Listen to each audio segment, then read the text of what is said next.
Mogra pulse union online স্কুলের পক্ষ থেকে সবাইকে ধন্যবাদ।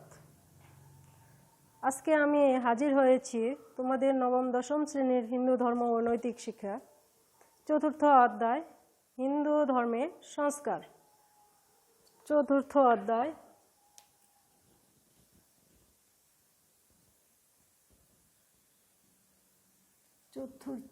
অধ্যায়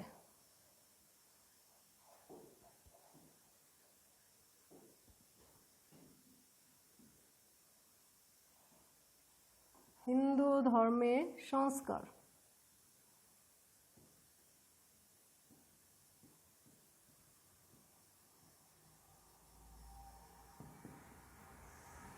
হিন্দু ধর্মের সংস্কার।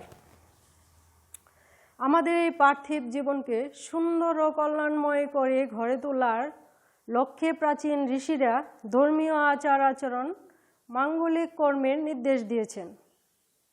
এ উদ্দেশ্যে তারা রচনা করেছেন মনু সংহিতা, যাজ্ঞবল্ক্য সংহিতা, পরাশর সংহিতা প্রভৃতি স্মৃতিশাস্ত্র। এগুলো হিন্দু ধর্মের বিধিবিধানের বিখ্যাত গ্রন্থ। ঐতিহ্য অনুসরণ করে হিন্দুদের সমগ্র জীবনে যে মাঙ্গলিক কর্মের অনুষ্ঠান করা হয় তাই সংস্কার। পার্ট 1 ধর্মীয় সংস্কারের ধারণা ও ধরন। পার্ট 1 ধর্মীয় সংস্কারের ধারণা ও ধরন। ঐতিহ্য অনুসরণ করে হিন্দু ধর্মের সমগ্র জীবনে মাঙ্গলিক কর্মের অনুষ্ঠান করা হয়, সেগুলোকেই বলা হয় সংস্কার। সংস্কার কাকে বলে? সংস্কার কাকে বলে? সংস্কার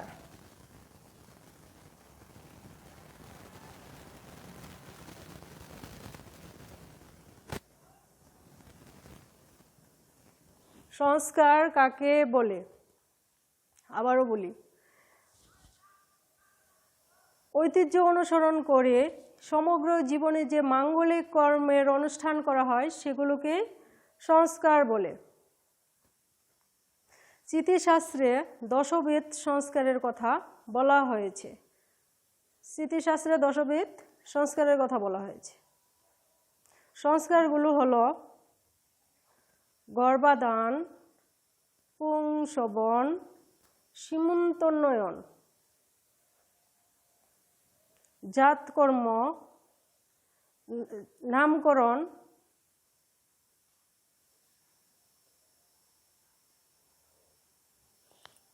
অন্নপ্রাশন, চূড়াকরণ, সমাবর্তন, উপনয়ন, বিবাহ।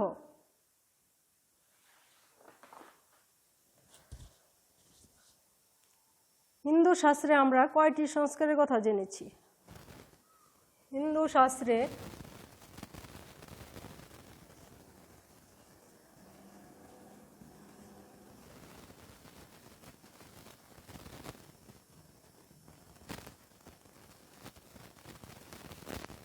কয়টি সংস্কারের কথা জেনেছি?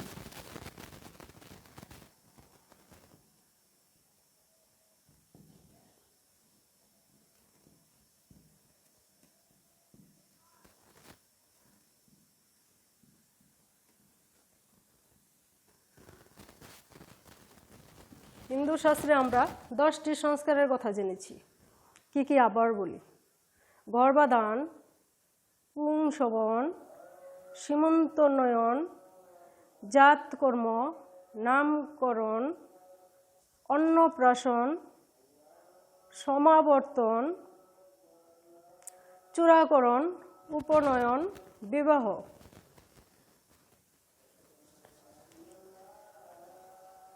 জাতকর্ম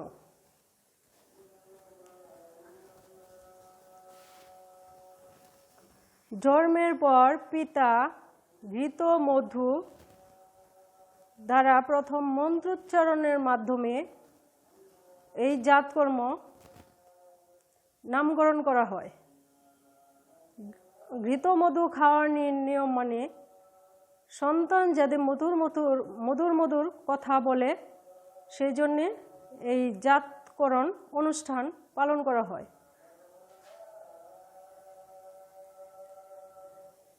নামকরণ, সন্তান ভূমিষ্ঠ হওয়ার পর দশম, একাদশ, দ্বাদশ মাসে এই অনুষ্ঠান পালন করা হয়। নামকরণ। অন্নপ্রাশন, পুত্রের ষষ্ঠ মাসে এবং কন্যার পঞ্চম মাসে বা অষ্টম মাসে বা দশম মাসেও এই অন্নপ্রাশন করা হয়। মন্ত্রোচ্চারণের মাধ্যমে প্রথম যে অন্ন ভোজন করানো হয় তাকে অন্নপ্রাশন বলে। সমাবর্তন, গুরু গৃহ থেকে নিজ গৃহে আসার সময়কে বলা হয় সমাবর্তন। গুরু গৃহে গিয়ে বিদ্যা অর্জন করা এই সমাবর্তনে করা হয়। গুরু নিজে শিক্ষার্থীকে ভালো ভালো উপদেশ দিতেন। বিবাহ, যৌবনে বেদ ও পিতৃপূজা, হোম প্রভৃতির মাধ্যমে মন্ত্রোচ্চারণ পূর্বক বর বধূর মিলন রূপকেই বলা হয় বিবাহ। দশবিধ সংস্কারের মধ্যে গর্ভাধান, পুংসবন, সীমন্তোন্নয়ন প্রভৃতি সংস্কারগুলো বিলুপ্ত প্রায়। এই 10টি সংস্কারের মধ্যে কয়েকটি বর্তমানে পালন করে, আর কয়েকটি বিলুপ্ত প্রায়, এখন কেউ পালন করে না, ওইগুলো বিলুপ্ত। সংস্কারগুলোর মধ্যে কয়টি বিলুপ্ত? শিক্ষার্থী বন্ধুরা,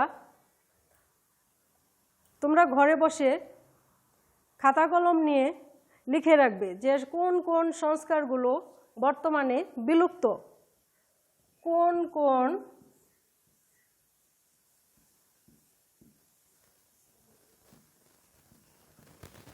সংস্কারগুলো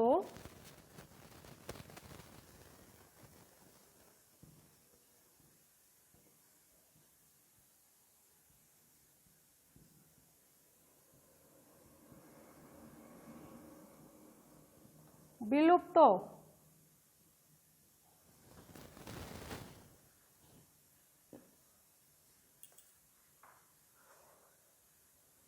কয়টি সংস্কারের কথা জেনেছি?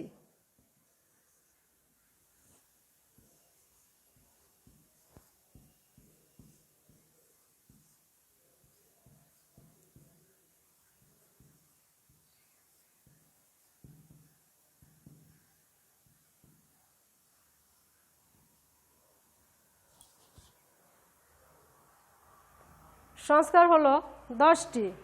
আর সংস্কার কাকে বলে? সংস্কারগুলো, কোন কোন সংস্কারগুলো বিলুপ্ত? শিক্ষার্থী বন্ধুরা লিখে রাখবি।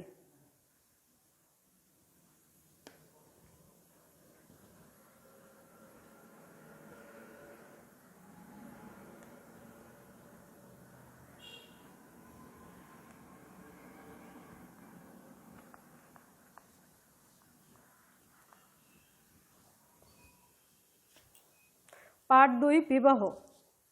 স্ত্রী হচ্ছেন পুরুষের সহধর্মিণী। স্ত্রীকে বাদ দিয়ে কোনো সংসার ধর্ম হয় না পুরুষের। বিবাহ শব্দটি বিপূর্বক বহ ধাতু ও ভয় প্রত্যয় যুগে গঠিত। বহ ধাতু অর্থ হলো বহন করা, বি অর্থ হলো বিশেষ রূপে। বিবাহ শব্দটির অর্থ বিশেষ রূপে ভার বহন করা। বিবাহ কাকে বলে? বিবাহ কাকে বলে? বিবাহ কাকে বলে?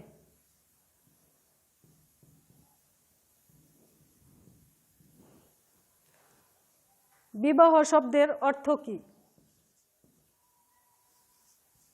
বিবাহ শব্দের অর্থ কি?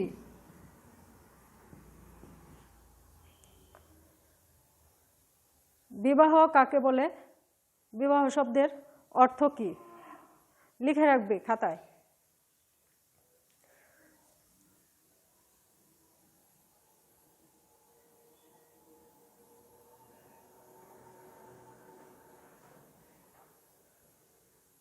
যৌবনে ভেদ, পিতৃপূজা, হোম প্রভৃতির মাধ্যমে মন্ত্রোচ্চারণ পূর্বক বর-বধূর মিলনকেই বিবাহ বলে। বর-বধূর মিলনকেই বিবাহ বলে।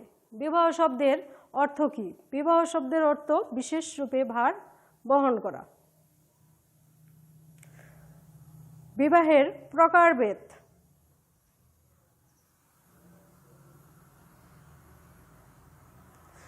সুতরাং বিবাহ শব্দের অর্থ হলো বিশেষ রূপে ভার বহন করা। সুতরাং বিবাহ শব্দের অর্থ বিশেষ রূপে ভার বহন করা। বিবাহের মাধ্যমে পুরুষ স্ত্রীর ভরণ পোষণ, মান সম্মান রক্ষার দায়িত্ব পালন করেন।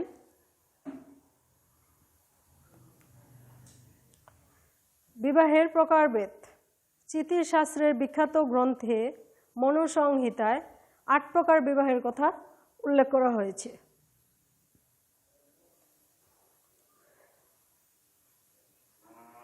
ব্রাহ্ম, দৈব, আর্য, প্রাজাপত্য, গান্ধর্ব, রাক্ষস, পৈশাচ, এই 8 প্রকার বিবাহের উল্লেখ করা হয়েছে। কোন গ্রন্থে?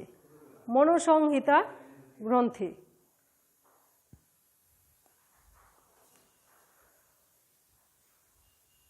চিতিশাস্ত্রের বিখ্যাত গ্রন্থে 8 প্রকার বিবাহের কথা উল্লেখ করা হয়েছে।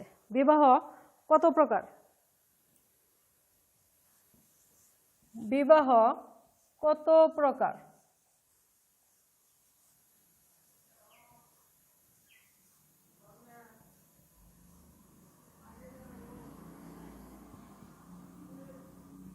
বিবাহ কত প্রকার ও কি কি?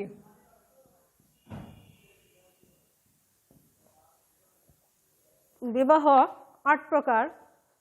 ব্রাহ্ম, দৈব, আর্য, প্রাজাপত্য, গান্ধর্ব, রাক্ষস, পৈশাচ। বর্তমান সমাজে ব্রাহ্ম বিবাহ প্রচলিত। কন্যাকে বস্ত্র দ্বারা আচ্ছাদিত করে, অলঙ্কার দ্বারা সজ্জিত করে, বিদ্বান ও সদাচারী বরকে আমন্ত্রণ করে কন্যাদান করাকে বলা হয় ব্রাহ্ম বিবাহ। গান্ধর্ব বিবাহ। নারী পুরুষ পরস্পর শপথ করে মাল্য বিনিময়ের মাধ্যমে যে বিবাহ, ওটা গান্ধর্ব বিবাহ। ব্রাহ্ম বিবাহ কাকে বলে? গান্ধর্ব বিবাহ কাকে বলে? ব্রাহ্ম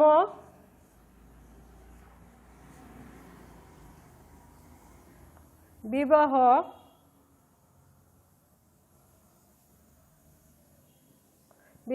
কাকে বলে?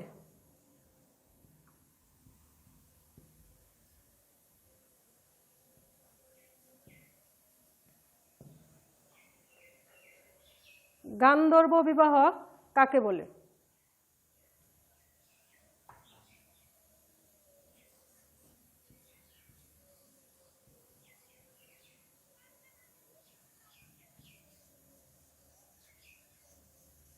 গান্ধর্ব বিবাহ কাকে বলে?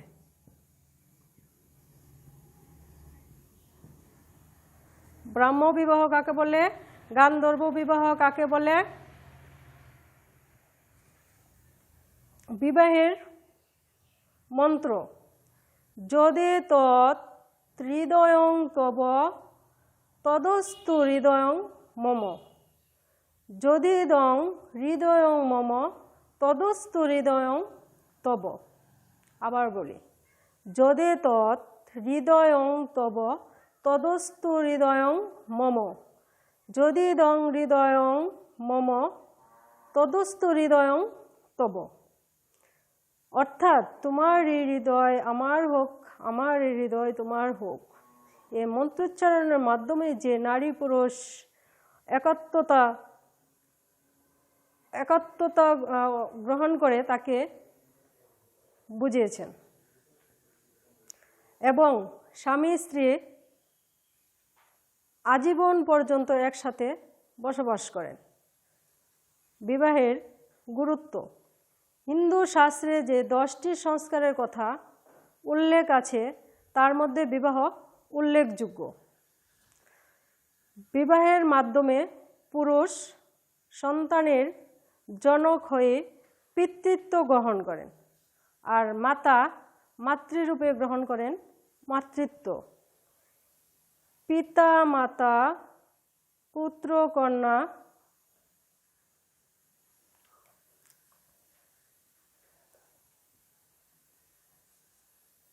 তাদের মধ্যে পিতা মাতা পুত্র কন্যা তাদের মধ্যে গভীর ভালোবাসা জন্মে। পার্ট 3, বিবাহ অনুষ্ঠানের পর্বসমূহ।